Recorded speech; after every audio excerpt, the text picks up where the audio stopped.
제가 재밌게라는 제목으로 오늘 말씀을 하도록 하겠습니다. 제가 제목을 좀 이렇게 좀 묵직하게 짓는데 오늘은 어저께 제가 제목을 맨 나중에 짓거든요. 이렇게 원고 작성하고. 근데 이거 외에는 다른 제목이 없더라고요. 그래서 어떤 내용인지 오늘 말씀 나누도록 하겠습니다. 자, 지난주 말씀은 버가를 거쳐 비시디아 안디옥에서 복음을 증거한 바울의 설교를 살펴봤습니다. 특별히 사도행전 2장의 오순절 성령 강림 사건 이후에 베드로가 성령의 능력으로 3,000명을 회개케 한 그 설교와 비시디아 안디옥에서 바울이 증거했던 설교에 공통점이 있다고 그랬죠. 어떤 공통점이 있다고 그랬습니까? 지난주 설교 제목이 뭐였습니까? 썩지 않는 자. 네. 썩지 않음에 대해서 복음의 핵심이 바로 썩지 않는 거라는 거예요. 사망을 극복하고 부활케 되는 복음의 핵심을 베드로도 썩지 않음으로 표현한 거, 바울도 썩지 않음으로 표현하고 있다는 거예요. 이것이 바로 복음의 핵심입니다. 썩는 것은 생명 없음의 대표적인 증상이에요. 죽으면 바로 썩어요. 그래서 장례를 3일 이내에 치르는 겁니다. 그것을 기억하시기 바라요. 그래서 출애굽기 기사에서 애굽이 죽음의 나라잖아요. 몇천 년 전에 애굽뿐만 아니라 지금 우리가 살고 있는 나라도 죽음의 나라죠. 그 죽음의 나라에서 주님께서 이렇게 탈출시키는 그 출애굽의 기사에서 뭐를 넣지 않는 빵을 먹게 하세요? 누룩을 넣지 않는. 그죠? 누룩이 들어가야 맛있지만 누룩은 엄밀히 얘기하면 발효시키는 거고 발효는 썩는 거니까. 아주 주님께서 상징적으로 썩는 것이 죄된 세상의 핵심적인 증상이라는 것을 그래서 신구약에 걸쳐서 동일하게 말씀하고 있음을 우리는 알게 됩니다. 자, 오늘은 비시디아 안디옥에 이은 비시디 안디옥에서 바울이 이렇게 놀라운 설교를 하니까 이방인들은 믿는데 유대인들이 시기하는 거예요. 그래서 핍박하니까 지금 바울과 바나바가 비시디아 안디옥을 떠나서 1차 전도 여행에 이은 루스드라, 이고니온, 루스드라, 더베에서 이루어진 일에 대해서 누가가 계속 기록하고 있습니다. 그리고 오늘 우리가 읽은 사도행전 14장이 바울의 1차 전도 여행이 마쳐진 그런 내용인 거예요. 자, 지난주 마지막 부분 한번 보실까요? 성경 보시면 사도행전 13장 45절로 52절 말씀 같이 읽겠습니다. 유대인들이 그 무리를 보고 시기가 가득하여 바울이 말한 것을 반박하고 비방하거늘 바울과 바나바가 담대히 말하여 이르되 하나님의 말씀을 마땅히 먼저 너희에게 전할 것이로되 너희가 그것을 버리고 영생을 얻기에 합당하지 않으므로 저처하기로 우리가 이방인에게로 향하노라. 주께서 이같이 우리에게 명하시되 내가 너를 이방의 빛으로 삼아 너로 땅끝까지 구원하게 하리라 하셨느니라 하니 이방인들이 듣고 기뻐하여 하나님의 말씀을 찬송하며 영생을 주시기로 작정된 자는 다 믿더라. 주의 말씀이 그 지방에 두루 퍼지니라. 이에 유대인들이 경건한 기부인들과 그 신의 유력자들을 선동하여 바울과 바나바를 박해하게 하여 그 지역에서 쫓아내니 두 사람이 그들을 향하여 발에 티끌을 떨어버리고 이고니온으로 가거늘 제자들은 기쁨과 성령이 충만하니라. 지금 여기서 제자들은 뭐냐면 비시디아 안디옥에서 바울과 바나바의 이 전도로 말미암아 하나님께로 돌아온 자들이에요. 이들이 지금 성령이 충만했다라고 지금 이야기하는 거예요. 자, 이것이 바로 비시디아 안디옥에서 유대인들은 복음을 거부하고 이방인들이 복음을 받아들인 후에 이제 유대인들이 시기해서 바울과 바나바가 비시디아 안디옥에서 쫓겨나서 이고니온으로 향하게 되는 그런 본문이었습니다. 이어서 오늘 본문 1절 읽겠습니다. 이에 이고니온에서 두 사도가 함께 유대인의 회당에 들어가 말하니 유대와 헬라의 허다한 무리가 있더라. 자, 이제 이고니온으로 이동해서 한 200km 좀 안 되는 거리예요. 이고니온은 유대인들이 제법 있어서 유대인의 회당이 존재했던 곳이었어요. 잠시 한번 지도 한번 보도록 하겠습니다.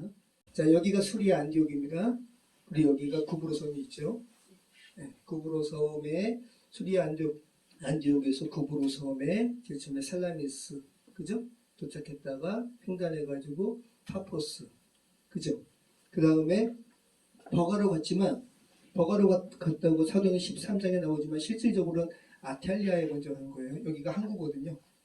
그리고 버가는 당시 로마의 4-5개 안에 속하는 큰 도시였어요. 버가가. 그래서 아탈리아 항구로 갔다가 버가로 간 건데 오늘은 이 아탈리아가 나오죠. 네, 13장에서는 이 아탈리아가 생략되고 바로 버가가 나왔습니다.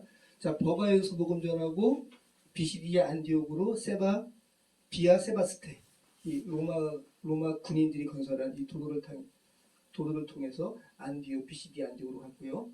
그 다음에 비시디아 안디옥에서 그죠? 유대인들이 회방하니까 이렇게 이고니온으로 온 거예요.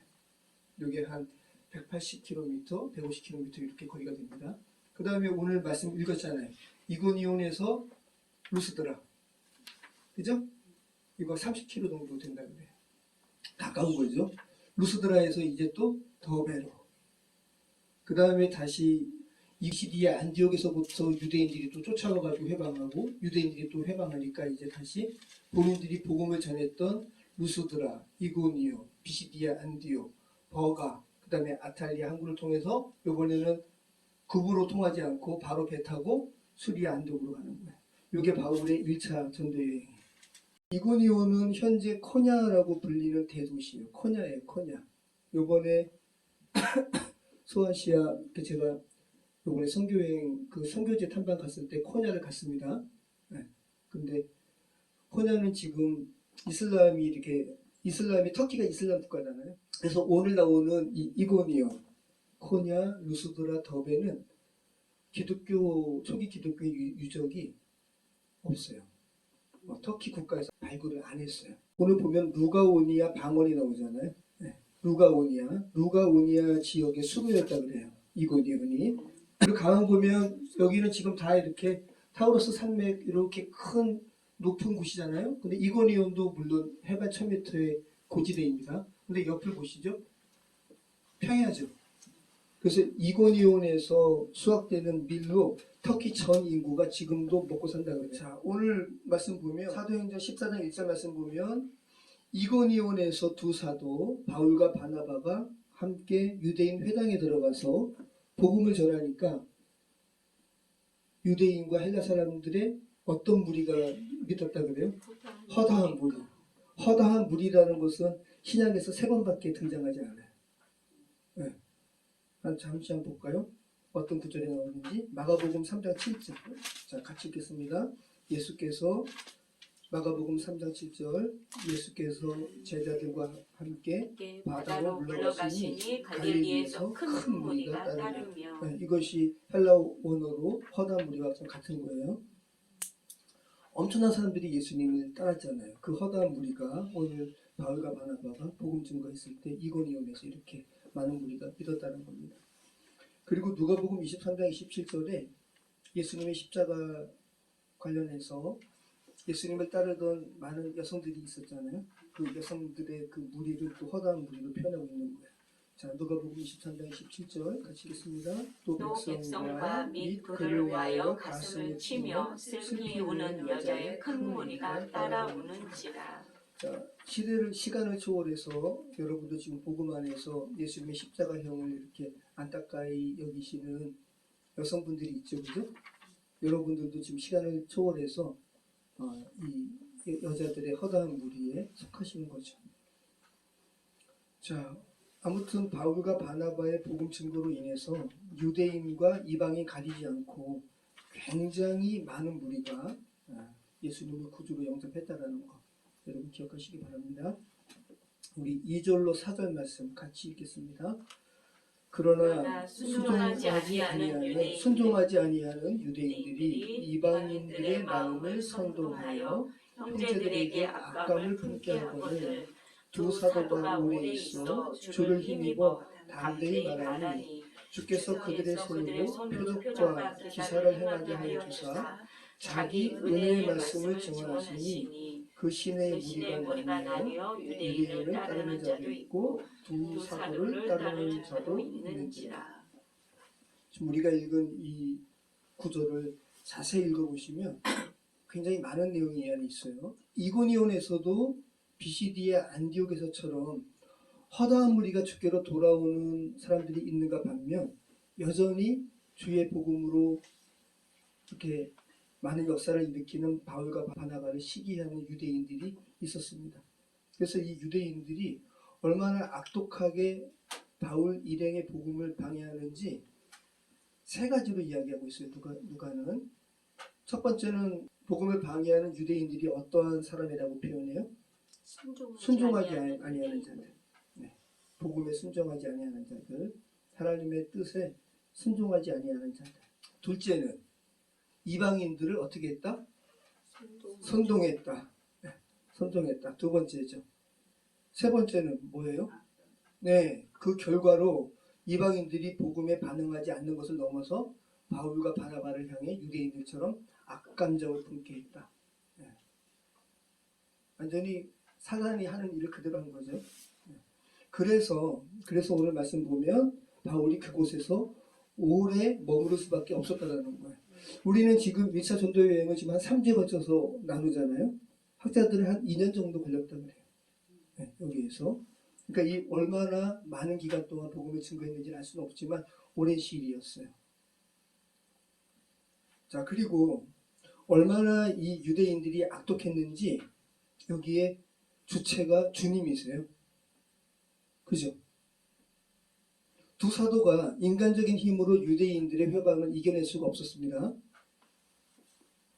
그래서 주님께서 나서신 거예요. 그래서 바울과 바나바는 주를 힘입어 복음을 증거했고요. 그 다음에 주체는 뭐예요? 주께서 그들의 손으로 표적과 기사를 행하게 하셨어요. 왜? 너무 악독하니까. 그리고 특별한 표현이 있잖아요. 3절 말씀 보면 자기 은혜의 말씀을 증언하시니. 그죠? 바울이 주의 은혜의 말씀을 증거한 것이 아니라 주께서 스스로 자기 은혜의 말씀을 바울과 바나바의 입술로 하여금 증언하게 하셨다는 거예요. 주체는 주님이시라는 거예요. 얼마나 유대인들이 악독하게 회방했으면. 그죠? 그 부분을 한번 생각해 보시기 바라요. 기적과 이적도 주님 보시기에 그죠? 이고니온에서 이 주님께서 행하시는 기적과 이적이 필요했다고 여기셨기 때문에 허락을 하신 거죠. 그래서 우리는 오늘 이 본문 말씀 통해서 복음 전파의 실상이 어떤 것인지 명확히 알게 되죠. 사람이 전하는 것 같아도 사람이 전하는 것이 아니다. 실제로는 성령께서 전하시는 것이다. 이게 성령 행전, 사도 행전의 이 핵심인 겁니다. 그 결과 이고니온에서 두 무리로 나뉘어졌다고 이야기하는 거예요. 복음에 대항하는 이들과 복음에 순종하는 이들로 크게 나뉘었다고 이야기합니다. 자, 우리 5절, 7절 같이 한번 읽어보겠습니다. 이방인과 유대인과 그 관리들이 두 사도를 모욕하며 돌로 치려고 다녔더니 그들이 알고 도망하여 루가오니아의 주성 루스드라와 더베와 그 근방으로 가서 거기서 복음을 전하니라. 네. 이 루가오니아 지역은 그래서 굉장히 산악도 험준하고 전쟁을 좋아하는 정말 이렇게 성품이 사나운 사람들이 살았던 지역이 이 루가오니아 지역이에요. 자, 근데 여러분 디모데가 루스드라 사람이에요. 자, 사도행전 16장 11절 말씀 한번 보시죠. 사도행전 16장은 2차 전도 여행이거든요. 2차 전도 여행 때 바울이 1차 전도 여행 때 갔던 지역을 다시 한번 이렇게 갑니다. 그래서 거기서 복음을 전해서 제자 삼았던 이들을 만나요. 여기에 디모데가 나와요. 디모데를 제자로 표현하거든요. 보시죠. 사도행전 16장 1절 같이 읽겠습니다. 바울이 더베와 루스드라에로 이르매 거기 디모데라 하는 제자가 있으니 그 어머니는 믿는 유대 여자요 아버지는 헬라인이다. 네. 우리가 이렇게 디모데 전후서 디모데 하면 또한 이렇게 귀공자 비슷한 이미지를 갖게 되는데 이렇게 쉽지 않은 지역에 엄마는 유대인을 두고 아버지는 헬라 사람인 사람의 아들이었다는 걸 알게 되죠. 이 디모데를 믿는 유대 여자의 아들이라고 표현하지 않고 제자라고 표현하잖아요. 그러니까 1차 전도 여행 때 바울의 복음을 듣고 바울의 제자가 된 사람이 디모데. 자, 그 다음에 더베. 우리가 여기 더베잖아요. 더베는 루스드라에서 동쪽으로 150km 떨어진 곳입니다.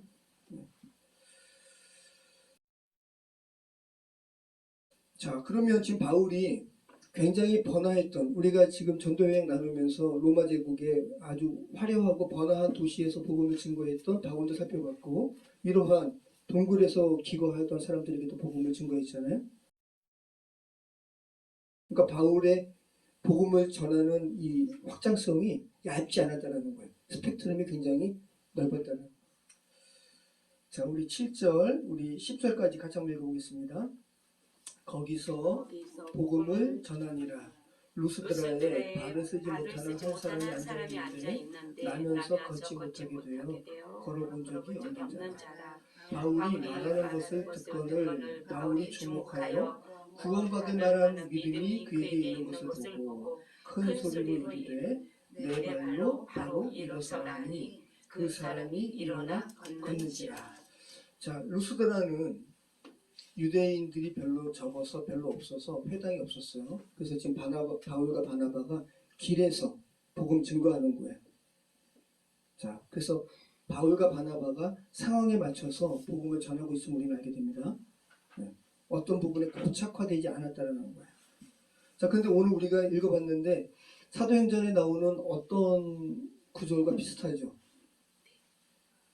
어떤 기사와 비슷해요? 사도행전 3장에 나오는 베드로와 요한이 제9시 기도 시간에, 그죠? 예루살렘 성전으로 기도하러 가다가 성전 미문에 앉아서 구걸하는 자에게 와, 일어나. 나는 돈이 없다. 너 지금 내게 돈을 구걸하려고 쳐다보는데 나는 돈이 없어. 근데 내게 있는 것은 나사렛 예수 그리스도야. 나사렛 예수 그리스도 이름으로 명하노니 일어나 걸으라. 이 구절과 비슷해 보이잖아요. 그죠? 자, 그런데 차이가 있죠. 똑같지는 않아요. 오늘 이 본문에 자, 나면서 앉은 뱅이와 나면서 걷지 못하는 자는 결국은 똑같은 거잖아요. 그죠? 똑같은 거예요. 표현이 다를 뿐. 그런데 일어나 걷게 된 것은 똑같죠. 자, 그럼 두 구절 사이에, 두 사건 사이에 차이가 있죠. 어떤 차이가 있을까요? 자, 두 사건 다 믿음으로 말미암은 결과예요. 네. 요즘에 트리거라는 말 많이 하잖아요. 네. 발작 버튼 눌렀다. 이 트리거라는 게 격발이거든요. 총에서 격발. 자, 오늘 물론 구원의 궁극적인 것은 육체적인 어떠한 나음이 구원의 최종적인 것은 아니에요. 영혼의 구원이 이런 거야라는 것을 표면적으로 보여주기 위한 어떤 역사가 나면서부터 앉은뱅이 된 자가 일어서게 된 건데, 자, 이 두 사건, 나면서부터 앉은뱅이 된 자가 걷게 된 이 두 사건이 비슷해 보이지만 차이는 있다는 거죠. 어떤 차이가 있어요? 사도행전 3장에서 나면서 앉은뱅이가 된 자를 일으키게 된 이 구절에서 표면적으로 믿음이 누구에게 있는 것처럼 보여요? 사도행전 3장에서는? 아니죠. 앉은뱅이는 그냥 이렇게, 그죠? 그냥 돈을 구하려고 쳐다봤잖아요. 베드로와 요한에게 있었어요. 그죠? 사도행전 3장은. 근데 오늘 보면은 그렇죠. 걷지 못하는 자에게 믿음이 구체적으로 있는 것처럼 보이잖아요. 그죠? 자, 똑같아 보여도 표면적인 이렇게 흐름들이 좀 다르다는 걸 우리는 알게 되죠. 그러면 우리가 사도행전 3장에서 우리가 생각하게 되는 것은 와, 그러면 어떤 사람이 믿음에 대하여 반응하지 않더라도 복음을 전하는 사람이 믿음이 충만하면 구원받게 할 수 있나? 이런 생각도 하게 되죠. 근데 그렇지는 않아요. 왜 그것을 우리가 알게 되냐면 사도행전 3장에 나오는 나면서부터 앉은뱅이 된 자는 아마 유대인이었을 거예요. 그리고 사도행전 3장에 이 나면서 앉은뱅이 된 자는 하나님을 알고 있었어요. 그리고 성전 미문에서 계속 자기는 구걸하지만 그 깊은 내면 속에 있는 심정은 뭐냐 하면 나도 저 사람처럼 걸어서 하나님께 찬양하고 싶어. 이것이 바로 믿음의 어떠한 씨앗이 된 거죠. 그래서 그가 낳게 된 다음에 가장 먼저 뭐 했어요? 집으로 갔어요? 아니에요. 이렇게 뛰기도 하고 걷기도 하고 그러다가 성전 안에 들어가서 하나님께 예배했죠. 그러니까 이 사람에게도 구원받을 만한 믿음이 성전 미문에 앉아있던 안전뱅이에게도 있었다는 거예요. 그죠? 표면적으로 그렇게 보이지만. 자, 그리고 오늘 본문에 나면서부터 걷지 못하던 자가 구원받을 만한 믿음이 그냥 생겼어요? 그냥 생기지 않았죠? 그죠? 복음을 들었죠. 그죠? 네. 구절 말씀에 나오잖아요. 바울이 말하는 것을 듣거늘. 네. 그 다음에 바울이 주목하여 구원받을 만한 믿음이 이에게 있는 것을 알고 이렇게 선포한 거죠. 그러니까 바울이 전하는 것은 뭡니까? 복음이에요. 그죠? 예수 그리스도의 죽으심과 부활. 썩지 않아도 돼. 너희는 죄로 인해서 죽지 않아도 돼. 이 생명의 복음의 말씀을 전하는데 이 사람이 듣는 거예요. 그냥 들은 게 아니라 복음에 반응하면서 들었어요. 우리는 복음 증거할 때 목석과 같은 사람 만나게 되죠. 반응 없어 보여요. 저희 토기장이 집이 지금 13년 됐지만 어떤 분 계속 기도하지만 정말 이렇게 지금도 오시거든요. 목요일마다. 정말 이렇게 그렇게 어떻게 복음에 관심이 없어 보일까? 정말 어떨 때는 화가 나. 정말 이렇게 관심이 없어. 목석 같아. 그런 사람이 있고 오늘 루스드라의 이 사람은 복음을 바울이 이렇게 증거하면서 사람들 보잖아요. 설교단에서 이렇게 쓰면 사람들이 다 이렇게 보이거든요. 느낌이 이렇게 와요. 정말 이렇게 목석같이 로봇처럼 반응하는 사람이 있고 정말 하나하나 이렇게 선포했을 때 스펀지가 물을 이렇게 빨아들이듯이 싹싹 빨아들이는 게 느껴지거든요. 바울도 느낀 거죠. 와, 나면서부터 안전병이 된 사람이 바울이 전하는 하나하나를 다 그냥 쑥쑥 빨아들이는 거예요. 그러면서 구원받을 만한 믿음이 있는 것을 알고 일어나 걸어라. 이렇게 이야기하는 거예요. 자, 다시 한번 여러분. 그냥 바울은 지금 통로죠. 그래서 바울이 그 모습을 보고 육신을 넘어 생명이 구원받게 되는 그 구원을 향한 믿음이 그에게 있음을 알고 성령께서 바울의 입술을 빌려서 선포한 거예요. 걷지 못하는 자의 암흑 속에 있는 이 상황을 떨쳐버리고 일어나라고. 네. 자, 여러분 성경이 그래서 다시 한번 복음에 대해서 어떤 경로로 증거되는지 성경이 누차 이야기하고 있는 부분이 오늘 본문에 나오잖아요. 구원은 그죠? 믿음은 결국은 구원을 향한 문인데 구원은 믿음이 있어야 된다는 거고 믿음은 그냥 생기지 않는다는 거. 들음에서 나온다는 거. 들음에서 나온다는 것은 누군가 그 입술을 벌려서 성령의 통로로 쓰임 받았다는 거. 다시 한번 기억하시기 바라요. 바울이 아마 이 부분을 로마서에서 이야기하잖아요. 바울이 아마 이 루스드라에서 걷지 못하던 자가 걷게 된 이 사건에서 이 부분을 굉장히 깊게 깨달았던 것 같아요. 그래서 로마서에서 우리 한번 보시죠. 로마서 10장 9절로 15절. 자, 믿음이 어떻게 역사하고 구원에 이르는지 바울이 아주 잘 설명하고 있습니다. 같이 읽겠습니다. 내가 만일 내 입으로 예수를 주로 시인하며 또 하나님께서 그를 죽은 자 가운데서 살리신 것을 내 마음으로 믿으며 구원을 받으리라. 사람이 마음으로 믿어 의에 이르고 입으로 시인하여 구원에 이르느니라. 성경에 이르되 누구든지 그를 믿는 자는 부끄러움을 당하지 아니하리라 하니 유대인이나 헬라인이나 차별이 없습니다. 한 분이신 주께서 모든 사람의 주가 되사 그를 부르는 모든 사람에게 부유하시도다. 누구든지 주의 이름을 부르는 자는 구원을 받으리라. 그런즉 그들이 믿지 아니하는 일을 어찌 부르리요? 듣지도 못한 일을 어찌 믿으리요? 전파하는 자가 없이 어찌 들으리요? 보내심을 받지 아니하였으면 어찌 전파하리요? 기록된 바 아름답도다 좋은 소식을 전하는 자들의 발이여 함과 같으리라. 네. 그리고 로마서 10장 17절 바로 다음이 있죠. 그러므로 믿음은 들음에서 나며 들음은 그리스도의 말씀으로 말미암았느니라. 여러분이 구원받으셨죠, 그죠? 예수 그리스도를 지금 구주로 영접하시고 하나님께 예배하는 하나님의 백성이 되었는데, 여러분 태어나면서부터 여러분이 저절로 예수 그리스도의 이름을 알지 못했어요. 누군가 전해주셨어요. 그리고 그 예수 그리스도에 대해서 그 들음으로 말미암아 믿음이 싹 텄고 지금 하나님께 반응하게 되신 거예요. 다시 한번 생각해 보시기 바라요. 그래서 이 로마서 10장 17절을 공동 번역이 이렇게 번역하고 있어요. 자, 개역 개정은 이렇게 번역했잖아요. 그러므로 믿음은 들음에서 나며 들음은 그리스도의 말씀으로 말미암았느니라. 공동 번역이 이렇게 번역합니다. 그러므로 들어야 믿을 수 있고, 들어야 믿는다라는 거예요. 그리스도를 전하는 말씀이 있어야 들을 수 있습니다. 네. 그리스도를 전하는 말씀을 여러분이 말할 때 상대방은 그것을 듣게 되는 거예요. 그럴 때 믿음이 생긴다는 거예요. 이 부분을 여러분 성경이 말씀하고 있는 바를 분명히 인식하시기 바라요. 여러분이 말하지 않으면 누군가는 들을 수 없어요.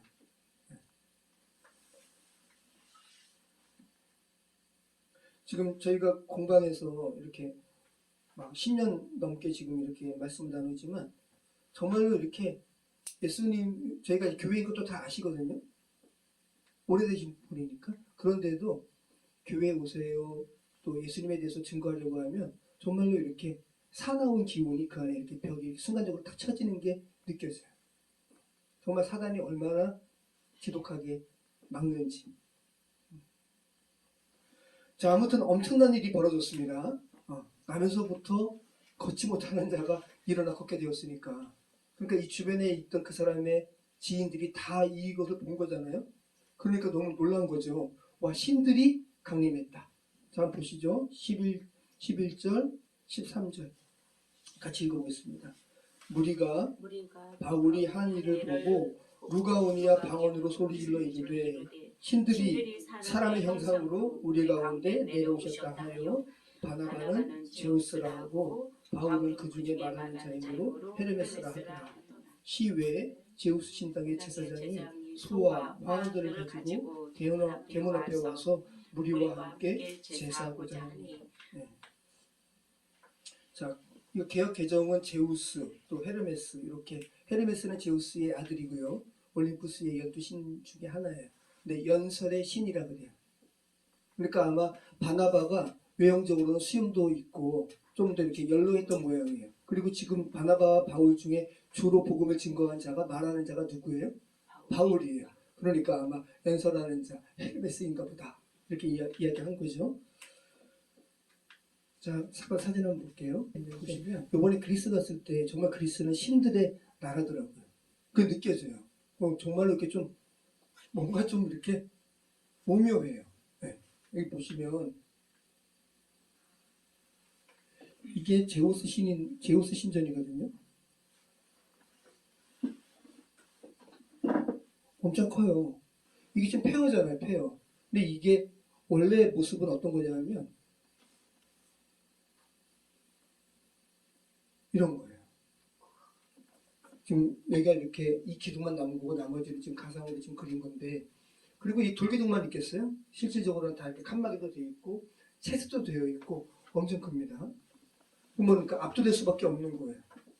이런 곳에서 이 복음을 증거하는 사람들 앞에서 어떤 이렇게 십자가형으로 죽었던 사형수의 이야기를 하는 것이 정말 어떻게 보면 성령의 능력이 아니면 이런 데 압도될 수밖에 없는 거죠. 자, 이게 제우스 신전이고, 제우스 신전 내부는 이렇다 그래요.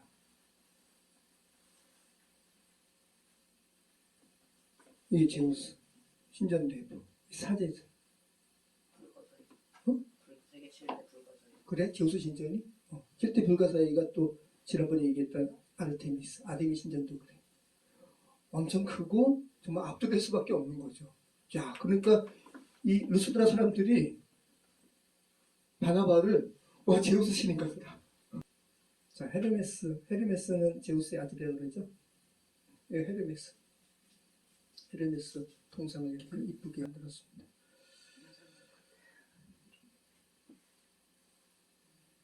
자, 그래서 이들이 이 바울과 바나바를 개혁은 뭐라 그래요? 제우스를 제우스라고 표현하지 않고 스스라 표현하고 헤르메스를 허메, 그죠?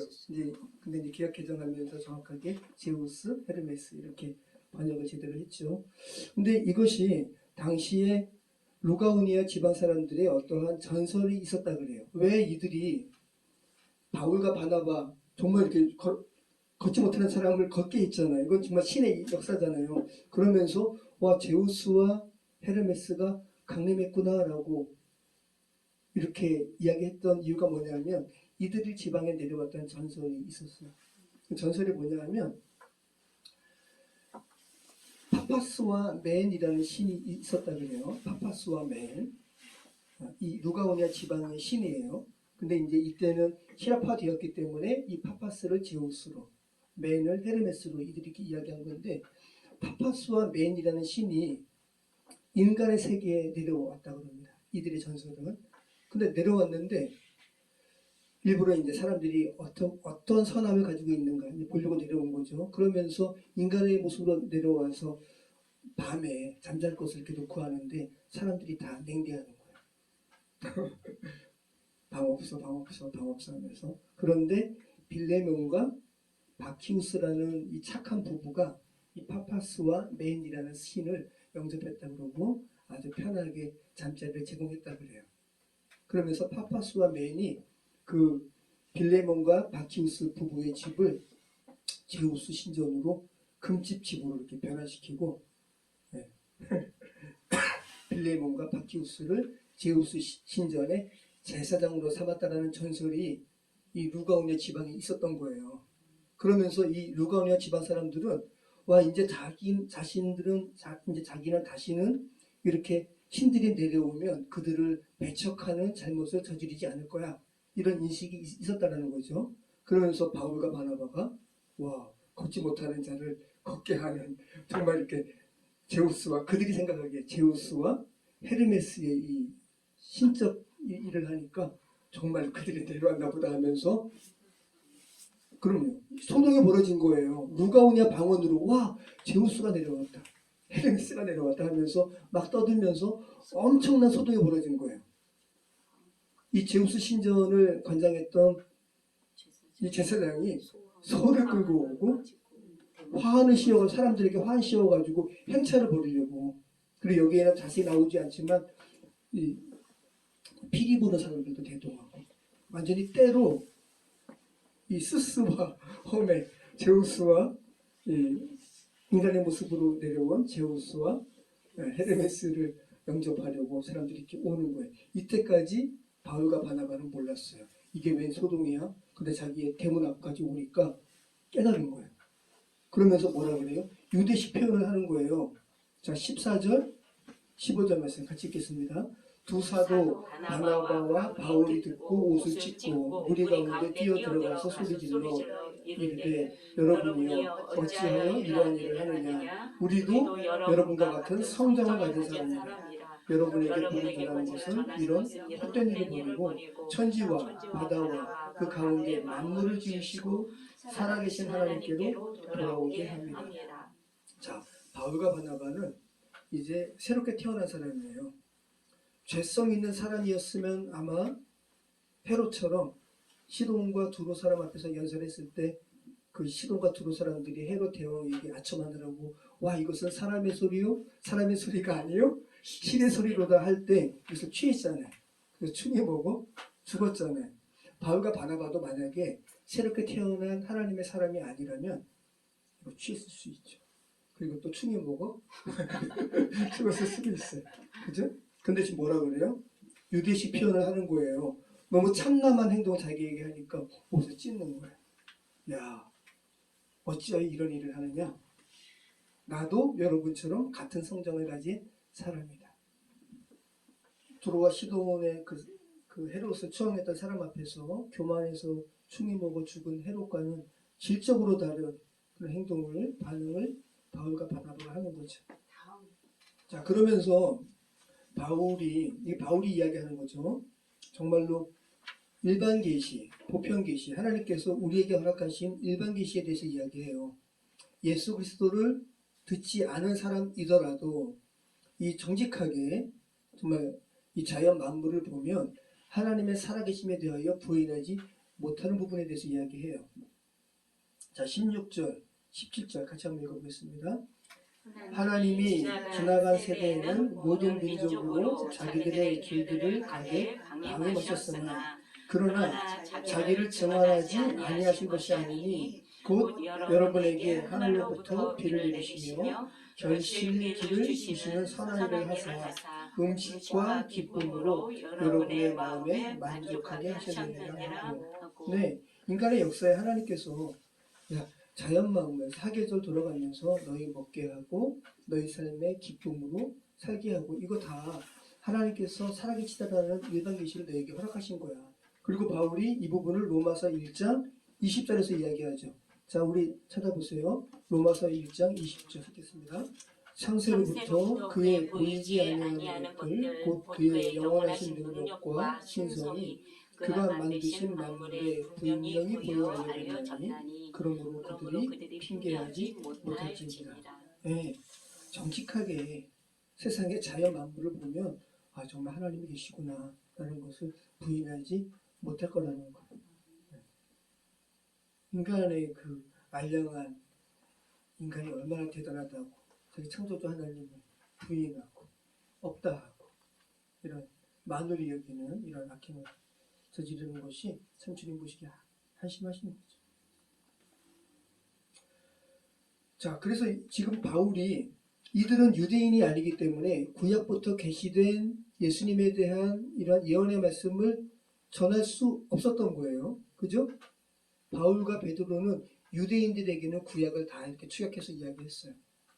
그죠? 그런데 이들은 이방인이기 때문에 구약을 모르는 이방인이기 때문에 일반 계시에 대해서 이야기하는 거예요. 그러니까 일반 계시로도 충분히 구원에 이르는 복음의 서문의 역할을 감당할 수 있다는 거죠. 네.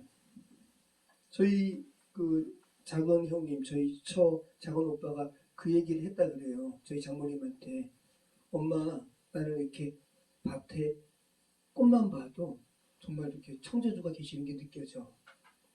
사실이죠. 그죠? 정말 아지랭이만 봐도 꽃이 민들레만 봐도 말하는 것도 들려요. 네. 그럼요. 네. 제가 청년 때 깊게 하나님께 나아갈 때 제자훈련 받고 치유학교 어노인팅에서 이렇게 다른 사람들에서 훈련 받았는데 제자훈련 기간 가운데 일주일을 특별히 거기서 이렇게 숙식하면서 이렇게 부천에 있는 새소망의 집이라고 거기서 나는데 정말 하나님의 은혜가 이렇게 깊게 온 다음에 제가 밖으로 나갔거든요. 잔디밭에 쏟아지는 햇살만 느껴져도 하나님의 이렇게 역사하심이 느껴지는 거야. 근데 이런 고백을 보니까 이렇게 믿음의 사람들이 많이 했더라고요. 정말 느낄 수밖에 없어요. 고백할 수밖에 없어요. 한신대 담에 있는 장미꽃이 노래하는 말을 거는 그러니까. 그런 적도 있고. 네, 맞아. 우리 권사님도 경험하셨죠, 그죠? 네. 자, 18절 말씀 같이 읽어보겠습니다. 이렇게 말하여 겨우 무리를 말려 자기들에게 제사를 못하게 하니라. 자, 그러니까 이 헬라인들은 이 누가우니아 지방의 누스트라 사람들은 얼마나 실망했을까요? 나 이 제우스 신 이 헤르메스 신 나 섬겨야 되는데 아쉽네. 이러는 중에 유대인이 그죠? 19절 같이 읽어보겠습니다. 유대인들이 안디옥과 이고니에서 와서 무리를 충동하니 그들이 돌로 바울을 쳐서 죽은 줄 알고 시외로 끌어내치니라. 이 간단한 문장이지만 여러분 복음을 회방하는 이 사람들이 사단이 어떻게 사용하는지 비시디아 안디옥에서부터 야 나 바울 죽일 거야. 와 이 사람들이 비시디아 안디옥에서부터 이고니온 거쳐가지고 여기까지 온 거예요. 그리고 바울과 바나바를 함께 죽이지 않았습니다. 그죠? 아마 주로 이야기하는 사람이 누구니까? 바울이니까 바나바와 분리시킨 다음에 바울을 정말 돌로 쳐 죽인 거예요. 그들이 보기에는. 그리고 완전히 이렇게 죽었으니까 시체를 시외 성 밖으로 내다 버린 거죠. 아주 간단하게 한 문장으로 이야기하지만 엄청난 사건이 이 안에 기록되어 있는 겁니다. 네. 그래서 바울이 지금 돌로 맞아 죽임 당한 거잖아요. 하나님의 역사로 지금 살아났지만, 그래서 바울이 돌로 맞은 사건을 한 번이라고 이야기합니다. 한 번이라면은 그럼 어떤 사건인 거예요? 지금 바로 이 사건인 거예요. 고린도후서 11장 25절 한번 보시죠. 고린도후서 11장 25절.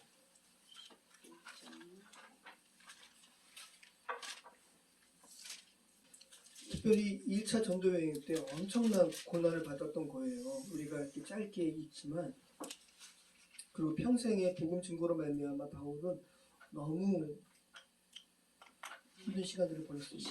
같이 읽겠습니다. 세 번 태장으로 맞고, 한 번 돌로 맞고, 세 번 파손하고, 일주일에 깊은 바다에서 지냈으며. 네. 태장은 40대에서 한 대만, 40대 맞으면 죽기 때문에 40대에서 한 대 감한 매가 태장이잖아요. 이걸 맞아도 죽는 거죠. 근데 이런 태장을 3번 맞았다. 그리고 한 번 돌로 맞았다. 이거 루스드라에서 당한 고통이죠. 자, 이때 이 안디옥과 이고니온과 루스드라, 이 1차 전도 여행 때 바울이 얼마나 심하게 고통받았는지를 너무 이렇게 뼈속 깊숙이 이 고통이 사무쳤나 봐요. 자, 디모데후서 3장 11절에서 디모데에게 이 이야기합니다. 지금 디모데후서는 순교당하기 바로 전에 순교를 앞두고 디모데에게 쓴 편지거든요. 이 1차 전도 여행에 있었던 일을 이야기하는 거죠. 박해를 받음과 고난과 또한 안디옥과 이고니온과 루스드라에서 당한 일과 어떠한 박해를 받은 것을 내가 가히 보고 알았거니와 주께서 이 모든 것 가운데서 나를 건지셨느니라. 자, 아까 말씀드린 것처럼 디모데가 바울의 제자였던 것을, 또 특별히 루스드라에서 바울의 제자가 되었던 것 우리가 살펴봤잖아요. 디모데는 바울이 돌로 맞아 죽었다가 하나님께서 살리신 것을 본 거죠. 지금 그래서 이 디모데후서에서 디모데에게 지금 이야기하는 거예요. 그래서 혹자는 고린도후서 12장 7절에 하나님께서 이 바울이 복음 전하는 사도로서 엄청난 역사를 하니까 너무 자만하지 않게 하려고 바울에게 육체의 가시를 주셨다 그러잖아요. 그래서 사람들이 이게 아마 안질일 것이다. 또 눈이 나쁘다. 또 어떤 혹자는 그 간질일 것이다. 뭐 이런 말도 하는데, 또 어떤 이들은 이 루스드라에서 돌로 맞은 그 후유증으로 말미암은 아픔이라고 이야기하는 이들도 있어요. 자, 고린도후서 12장 7절 같이 한번 읽어보겠습니다. 여러 계시를 받은 것이 지극히 크므로 너무 자만하지 않게 하시려고 내 육체의 가시 곧 사단의 사자를 쥐었으니 이는 나를 쳐서 너무 자만하지 않게 하려 하십니다. 얼마나 고통스러우면 그러니까 육체적으로 아팠던 거예요. 너무 힘들었던 거예요. 그래서 이것을 너무나 고통스럽기 때문에 사탄의 사자라고 표현해요. 사탄의 사자가 준 고통입니다. 자, 그런데 정말 이렇게 돌로 맞아 죽는 경험을 한 거예요. 지금 실제 죽었던 거예요. 그런데 와, 놀랍게도 20절 말씀 같이 한번 읽어보겠습니다. 제자들이 둘러섰을 때에 바울이 일어나 그 성에 들어갔다가 이튿날 바나바와 함께 더베로 갔어. 제자들이 시 밖으로 버려진 바울의 시체를 보고 제자들이 너무 슬퍼서 둘러싸고, 단순히 둘러싼 게 아니죠. 기도했을 거예요. 그죠? 엄청나게 기도하고 슬퍼하고. 그런데 와, 이 신약의 예수님의 부활과 십자가 사건 외에 가장 놀라운 기적 중에 하나예요. 우리는 이 부분 너무 이렇게 짧게 이렇게 기록되어 있으니까 넘기지만 엄청난 이적인 거죠. 하나님께서 바울을 이렇게 세우신 거예요. 그리고 다시 루스드라 성에 들어갔다가 어떻게 들어갈 용기가 있어요? 돌로 죽었었는데 이 들어갔다는 것은 복음으로 이렇게 확립할 제자들이 있었다는 거예요. 그래서 복음 아니면 바울이 이런 행동을 안 해요. 그러다가 이제 다시 또 더베로 가는 겁니다. 자, 21절, 자, 23절까지 같이 한번 읽어보겠습니다. 복음을 그 성에서 전하여 많은 사람을 제자로 삼고 루스드라와 이고니온과 안디옥으로 돌아와서 제자들의 마음을 굳게 하여 이 믿음에 머물러 있으라 권하고 또 우리가 하나님의 나라에 들어가려면 많은 환난을 겪어야 할 것이라 하고 각 교회에서 장로들을 택하여 금식기도 하며 그들이 믿는 주께 그들을 위탁하고. 네. 더베로 가서 더베 이 성에서 또 복음을 증거했습니다. 그리고 많은 사람을 주님의 사람으로 세웠습니다. 그 다음에 다시 아까 우리가 지도 봤죠. 루스드라로 다시 또 가서 자 루스드라, 이고니온, 비시디아, 안디옥으로 가서 자기가 전한 복음으로 말미암아 제자된 사람들을 다 찾아가서 다시 믿음으로 확립하게 한 거예요. 자 그러면서 자신이 이제 개척한 교회죠. 물론 이제 가정 교회예요. 한번 상상해 보세요. 자 더베, 루스드라, 이고니온, 또 비시디아, 안디옥. 자 그 지역의 가장 부유한 집에 가서 비밀리에 모인 사람들 앞에서 뭐를 하죠? 4가지를 이야기해요. 첫 번째는 뭐죠? 마음을 굳게 하라는 거예요. 너희가 지금까지 이방신 가운데 정말 복음을 하나도 몰랐던 가운데 하나님을 믿는 믿음이 어떤 것인지 몰랐던 삶 가운데 살았던 사람이다. 근데 지금 너희가 믿음으로 말미암아 하나님의 자녀가 되었다. 그런데 이 믿음 고수하는 것이 쉽지 않을 것이다. 믿음을 굳게 하라. 두 번째는요. 마음을 굳게 하라. 두 번째는요. 너희를 하나님의 자녀 되게 한 이 믿음에 머물러 있으라. 세 번째는 너희들 환난 받게 될 거야. 이거는 오늘날 우리에게도 마찬가지예요. 죄된 세상에서 그냥 다 터부시하는 이 복음을 믿게 되는 것은 환난 받을 수밖에 없는 거예요.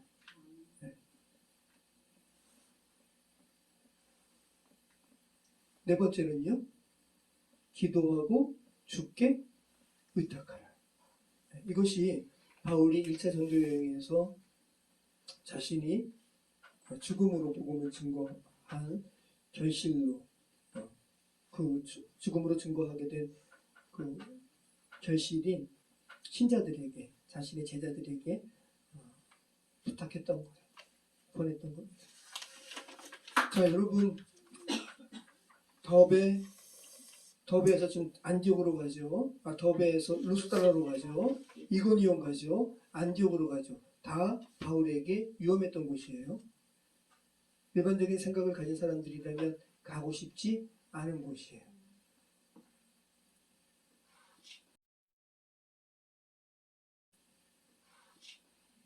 다 자신을 돌로 치려고 했던 지역이었고 실제로 돌로 맞아서 자신이 죽음을 경험했던 곳이에요. 그런데 바울이 다시 그곳으로 가는 겁니다. 자 우리 24절, 자 28절까지 같이 읽겠습니다. 비시디아 가운데로 지나서 밤빌리아에 이르러 말씀을 버가에서 전하고. 자 우리 첫 번째 우리가 봤죠. 첫 번째 아탈리아 항구 통해서 버가로 간 다음에 버가에서 말씀 증거하지 않았어요. 우리가 그때 이야기했습니다. 버가에서 아마 아팠을 거예요. 그리고 바로 비시디아 안디옥으로 갔죠. 자 근데 바울은 복음 전하지 않고 그냥 지나치지 않습니다.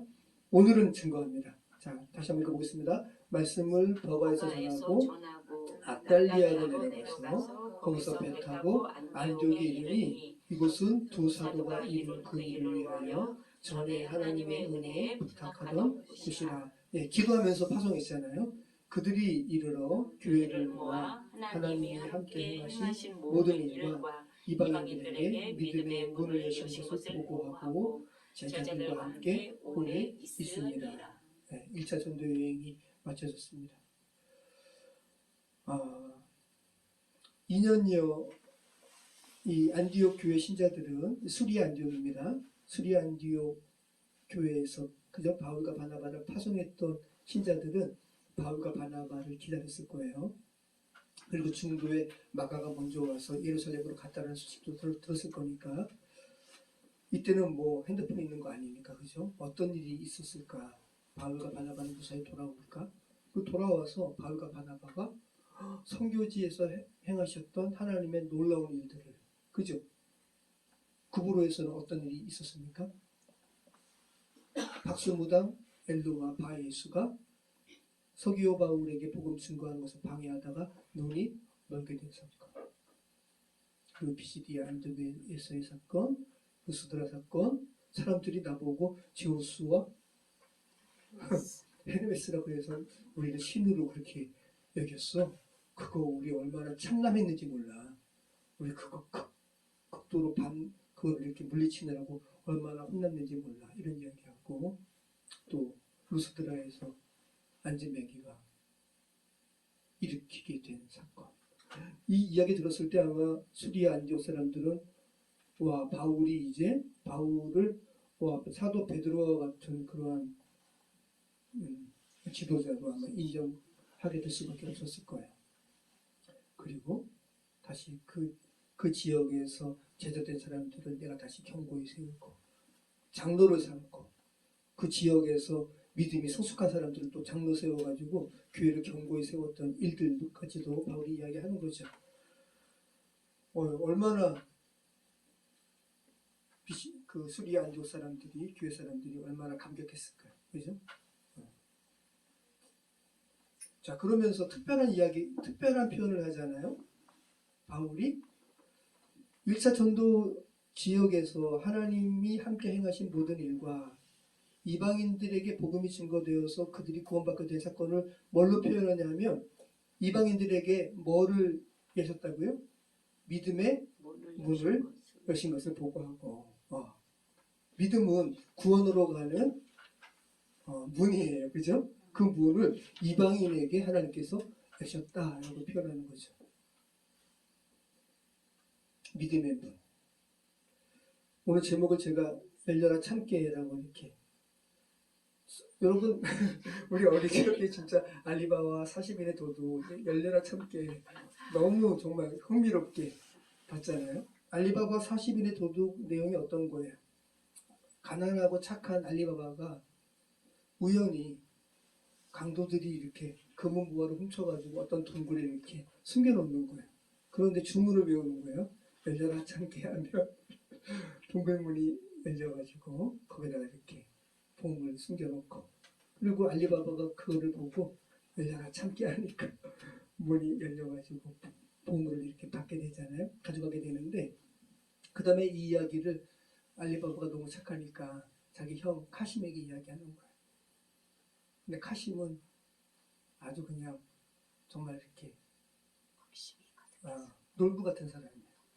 그래가지고 카심도 제일 처음에 알리바바에게 들은 얘기가 있으니까 열려라 참깨 하니까 이렇게 둥글문이 열려서 와 근데 보물이 너무 많으니까 이 보물을 다 이렇게 가지려고 욕심부리다가 밖에 도둑들이 이제 돌아오는 소리 듣는 거죠.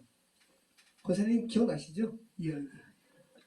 그러니까 놀라가지고 이제 빨리 나가야 되는데 문을 닫혔고 밖에서는 도둑들이 이제 들어오는 소리가 들리니까 문을 빨리 열고 나가야 되는데 열려라 참깨 주문이 기억이 안 나는 거야.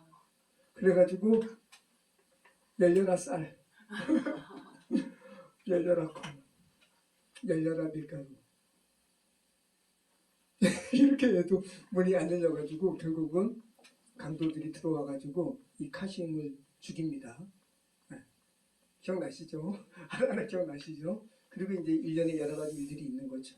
그런데 여기에 제가 이제 앞에 열려라 참깨 관련된 이 주문과 관련된 이야기를 하자면 여기에 문학적인 의도가 있다 그래요. 참깨는 일반적인 곡식의 4가지 종류가 아닌 거예요. 일반적인 4가지 곡식은 뭐예요? 쌀, 콩, 보리, 밀. 그렇죠. 그러니까 일반적으로는 주문하게 되면 이게 이제 이 카심이 급작스러운 상황인 거잖아요. 열려라 쌀. 일반적인 거를 말할 수밖에 없다고요. 열려라 쌀, 열려라 콩, 열려라 밀, 열려라 포리. 하나도 안 되는 거죠. 그렇기 때문에 도둑들이 일반적인 게 아닌 것을 주문 삼아야지 비밀이 유지가 되니까 열려라 참깨. 여기에 그래서 이 열려라 참깨 할 때 이 참깨가 일반적인 4가지 작물이 아니기 때문에 동굴문을 여닫는 수수께끼의 주문이 될 수 있었던 거예요. 여러분 제가 말씀 정리하겠습니다. 여러분 구원으로 가는 믿음의 문을 여는 오늘 열려라 참깨 할 때 이것과 연관 짓는다면 구원으로 가는 믿음의 문을 여는 암호는 뭐예요? 예수 그리스도죠. 근데 예수 그리스도는 일반적인 세상 사람들이 생각하는 구원의 문을 여는 4가지 암호가 될 수가 없어요. 그들이 생각하는 것은 다 뭐냐면 자기의 난 착하게 살면 나 구원받을 거야. 그죠? 그 다음에 도덕적인 선행. 그 다음에 또 뭐죠? 세상의 멋진 우상들. 제우스 신 같은 거. 불교 같은 거. 그거를 이렇게 경험하면 일반적인 정말 십자가 처형받은 이것을 이렇게 믿는 기독교 신앙이 이게 뭐 초파일 때만 연등 달고 그때 엄청난 기부한다 그러거든요. 이런 것도 없고 하니까 이걸로 구원받을 수 있을까? 이런 생각 든다는 거죠. 결코 그들이 생각하는 구원의 문을 여는 4가지 암호가 예수 그리스도라는 것을 그들이 인정하지 않는다는 거예요. 못한다는 거예요. 그래서 그들은 열려라 콩, 열려라 보리, 그죠? 열려라 부처. 이거 외치다가 멸망하는 거예요. 열려라 무당 하면서. 자, 그렇게 우리는 열려라 콩, 일반 세상 사람들은 열려라 콩, 열려라 쌀, 열려라 쌀벌이 하다가 멸망당하는 겁니다. 다 자기 딴에 가치 있고 밝아 보이는 것들을 제시하는 것 같아도 실상은 그들이 제시하는 것은 어둠이에요. 죽음이에요. 암흑이에요. 윤석열이 그렇게 말은 공정, 정의 외치지만 결국 그가 지금 멸망 직전에 지금 이야기한 게 뭐예요? 계엄이고 죽음이고 세상이에요. 그의 근본이 뭔지를 지금 이야기하고 있잖아요. 우리 주변 사람들 중에 열려라 참깨가 아닌 열려라 보리, 열려라 콩 이런 거 외치는 사람들 다 똑같다는 거예요. 저 여러분 모두 그들에게 열려라 참깨, 구원으로 가는 믿음의 이름을 여는 오직 한 이름 예수 그리스도를 온전히 증거하시는 저 여러분의 삶이 되었으면 좋겠습니다. 기도하겠습니다. 참 좋으신 하나님 감사합니다.